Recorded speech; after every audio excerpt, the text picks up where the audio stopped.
Elle souffre surtout, dit le pape, du soulèvement indocile et démolisseur de tant de ses fils. Et parmi ses fils, il mentionne les préférés, prêtres, enseignants, dédiés officiels au service et au témoignage du Christ, dédiés qui se font démolisseurs quand ils devraient être constructeurs, dédiés qui rejettent l'autorité du magistère, faisant litière de valeurs traditionnelles multiséculaires, brisant l'unité, substituant à la morale l'éthique de situation et le jugement personnel. Ce sont ces prêtres, ces enseignements, ces préférés qui crucifient l'Église, dit le pape. Ils ne sortent pas de l'Église pour cela, ils y restent afin de mieux réussir leur travail de sape. Ils le disent eux-mêmes, non pas qu'ils parlent de sape, mais de changement. Changer l'Église de toujours pour une Église de leur cru. C'est ce que déclare par exemple le théologien allemand Kuhn de l'avant-garde progressiste de son pays. Nous qui restons dans l'Église, dit-il, nous avons pour le faire de très bons motifs. Il s'agira non pas seulement d'interpréter la réalité de l'Église, mais de la changer. Le lendemain, jeudi saint, le pape revenait sur le sujet au cours d'une homélie que l'Osservatore Romano intitule « Douloureux appel du pape à l'unité interne de l'Église ». Ce titre à lui seul définit une situation à serrer le cœur de tout catholique attaché à son Église. Ce n'est plus l'appel conciliaire à des frères séparés pour refaire l'unité chrétienne dans un seul troupeau sous un seul pasteur. C'est l'appel aux catholiques eux-mêmes, dont l'unité craque sous la pression de tendances centrifuges s'exerçant au sein même de l'Église. Le pape a mentionné ces divisions, allant jusqu'à employer les termes schisme et ferment pratiquement schismatique. Voici ces paroles. On parle, dit le pape, d'un renouveau dans la doctrine et la conscience de l'Église de Dieu. Mais comment pourrait-elle être authentique et durable, l'Église vivante et vraie, si dans l'ensemble qui la compose et la définit comme corps mystique, spirituel et social, elle est si souvent et si gravement blessée par la contestation ou par l'oubli de sa structure hiérarchique, falsifiée dans son charisme fondamental, divin et indispensable qu'est l'autorité pastorale. Comment pourrait-elle s'arroger d'être l'Église, c'est-à-dire son peuple, un peuple uni, quand un ferment pratiquement schismatique la divise, la subdivise, la brise en groupe, surtout jaloux d'une autorité arbitraire et au fond égoïste, masqué du nom pluralisme chrétien ou liberté de conscience. Le pape parle. Mais quel cas en fait le monde catholique?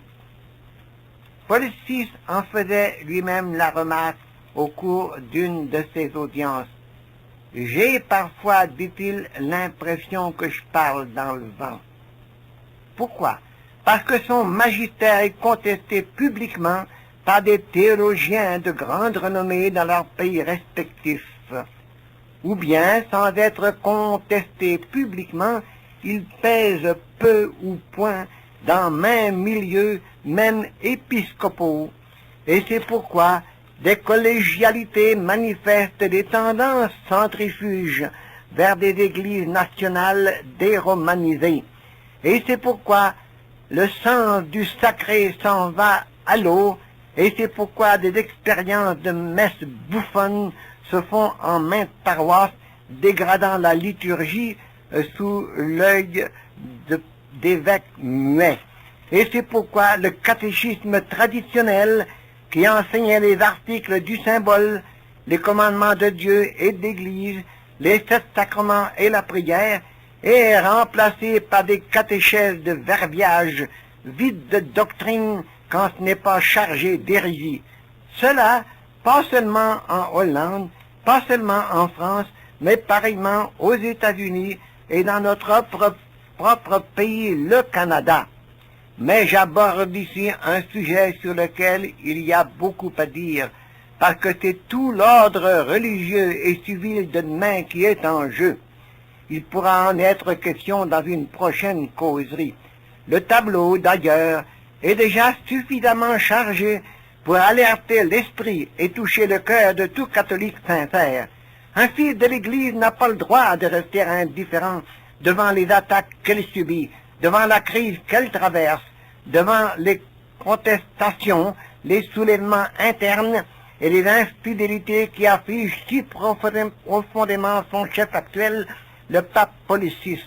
N'oublions pas que le pape est le représentant direct du Christ et que mettre en question le magistère du pape en matière de morale comme en matière de doctrine, c'est mettre en question l'autorité de notre Seigneur lui-même. Des théologiens qui disent non au pape disent non à notre Seigneur lui-même. Et plus ils ont de prestige et de moyens de se faire entendre, plus ils font de mal au sein même de l'Église.